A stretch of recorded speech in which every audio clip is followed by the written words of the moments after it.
What in short I want to show, because we're on a path to find out how much we can trust the testimony of the left hemisphere and the testimony of the right hemisphere. What I will show, I think, in the discussion today, and what I believe I demonstrate in that chapter, is that on its own, the left hemisphere is, frankly, liable to delusion. And this is a much, much stronger tendency than would apply when the right hemisphere is working alone. So I thought what we might do is begin with looking at some of the categories of delusional thinking, and so that people get an idea of quite how unusual and strange they are, and then look perhaps at some more general things about reasoning or thinking in the two hemispheres. Should we do that? Great. Yeah. Yes, let's jump into it. Okay. Yes. So I think we've talked about some of these very briefly in relation to attentional deficits. The most obvious example is neglect, where one half of space in all modalities can be neglected to such an extent that the individual doesn't realize that there is reality going on over in the left visual field, not hearing people, not seeing people, not remembering things that have happened there, not projecting that things can happen there. It's like a contraction of the world. And that's partly, if you like, perceptual, but really probably more strongly it is attention giving rise to a delusional thinking. And then there are a number of others in which, for example, a subject may deny having a deficit. This is called anosognosia, literally not realizing there is a deficit. And this is most commonly perceived in right hemisphere dysfunction, not in left hemisphere dysfunction.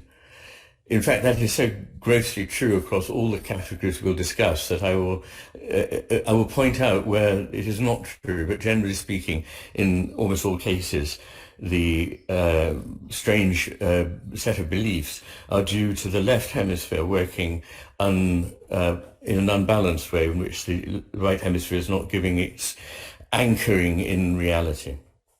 And then there's asomatognosia, which is not recognizing a part of the body as belonging to one. This often happens after a stroke, for example. A non-functioning part of the body can be denied to exist at all. In a rather more unusual continuation of this idea, sometimes people will deny that it belongs to them at all. It may belong to somebody else in the room, the person in the next bed to them, to the examiner himself, or whoever it is. And that's called somatoparaphrenia. And somatoparaphrenia is almost entirely, almost always due to right hemisphere dysfunction. I think a principle I've mentioned before is that the more extreme the abnormality, the more likely it is to be due to deficits in the right hemisphere, not in the left. And then another thing we may have touched on briefly in talking about attention is a condition known as anosodiaphoria, which means a kind of incongruous, inappropriate affect in relation to a deficit. So being jokey, in denial, irritable, or whatever about something that should be, one would have thought, a matter of concern to the individual. So those are all some of the ones we've touched on before.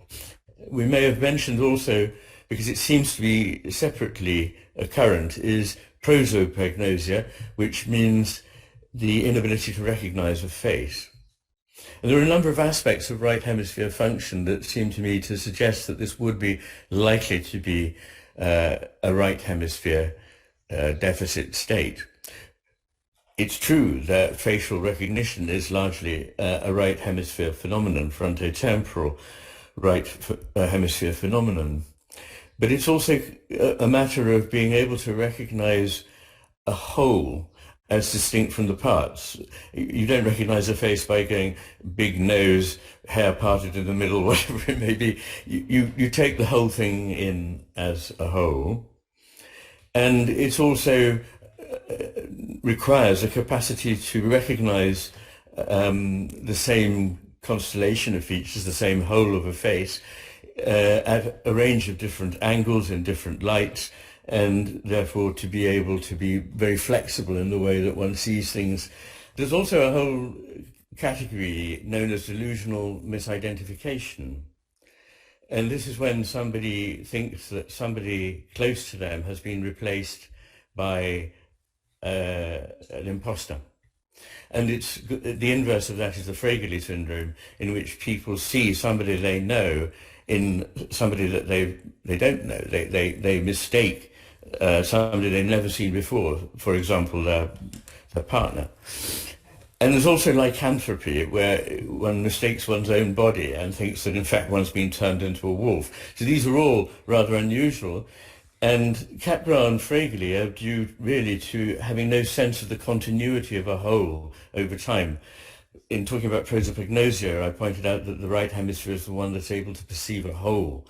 And a human being is a whole in the sense that they're much more than the sum of all the observations you might make about them. They are that single person with all their particularity, and that person exists over time. When one sees changes, one doesn't imagine now a new person has been created. One imagines that there is persistence of an individual.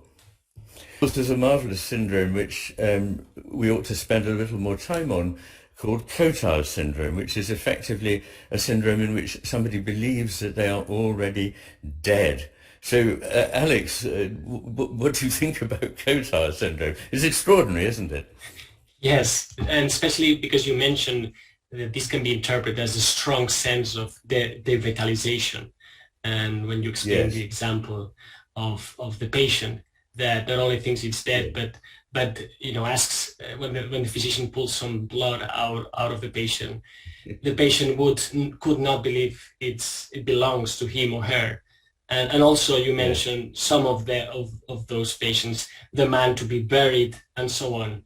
Yeah, again, this Yes. is hard to believe that can happen, and yet it does.